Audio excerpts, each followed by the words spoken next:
Game Tavern Concept Step-by-Step Tutorial. Draw 3 lines that you'll use to align absolutely everything. Imagine these are rulers, and use them to construct the basic shape of the tavern. But not all elements have to be perfectly straight. For example, you want to draw a curved roof. The key is to make sure it follows the direction of your guidelines. Continue developing the concept while constantly referring back to your guidelines. To avoid getting lost in a sea of semi-transparent lines, outline the objects you've already finalized. What's a tavern without a sign?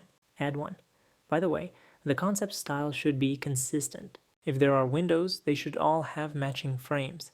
If there are wooden beams, they should all be the same thickness. The roof looks boring. Add some texture or tiling to it, pay attention to the silhouette, and don't be afraid to break the frame a little. At this stage, it's time to start adding extra elements and breaking the main ones into smaller components. Add small stones to the overly smooth base of the tavern to help blend it into the environment. Once you've drawn all the objects, you can move on to shading.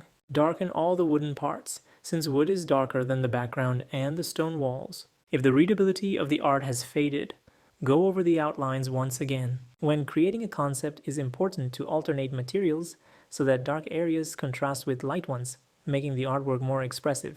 Now shade all the planes facing to the right, since the light is coming from the top left and doesn't reach them. Don't forget that wood should be the darkest material. Remember to add cast shadows. A few extra strokes and you're ready to wrap it up. Thanks for watching. Let me know in the comments which tutorial you'd like to see next.